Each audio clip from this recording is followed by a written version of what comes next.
আসসালামু আলাইকুম রহমতুল্লাহ। আজকে আমরা নেপালে আসছি, নেপালে কাঠমান্ডুতে। এখানে কাশ্মীরি মসজিদ। এই মসজিদের ইতিহাস হলো, আজ থেকে আরও 700 বছর আগে একজন বুজুর্গ খাজা শাহ মিসকিন, উনি কাশ্মীর থেকে এখানে আসেন, যেখানে ওই সময় এখানে রাজা ছিল মালকানকা রাজা। তো রাজার একটি হাতি ছিল। এখানে ইমাম সাহেবের কাছ থেকে এই ইতিহাস শুনলাম। রাজার একটি হাতি ছিল, সাদা হাতি।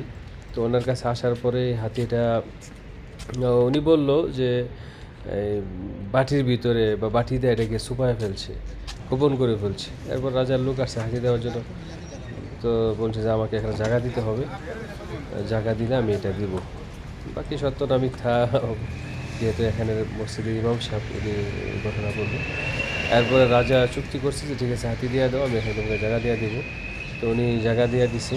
এরপর এখানে বিশাল মাদ্রাসার জন্য এবং মুসলমানদের জন্য বিভিন্ন স্থাপনা করা হয়েছে, মসজিদ করা হয়েছে। এখানে সামনে যে মসজিদটা দেখা যাচ্ছে এবং মাদ্রাসা দেখা যাচ্ছে এখন, এই মাদ্রাসাটা অনেক ছাত্র ছিল, কিন্তু এখন এই মসজিদগুলা রেজবিদের আন্ডারে চলে গেছে।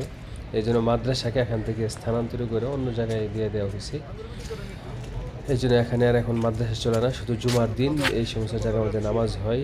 তো আমরা এখানে 4 জন আসছি, আমাদের সকল ভাই হাজিগুলো আসা এবং আমাদের ফারুক কাকা সহ আমরা নেপালে আসছি। আজকে কাঠমান্ডুতে আসি, আগামীকাল ফুটপাতে যাবো ইনশাল্লাহ।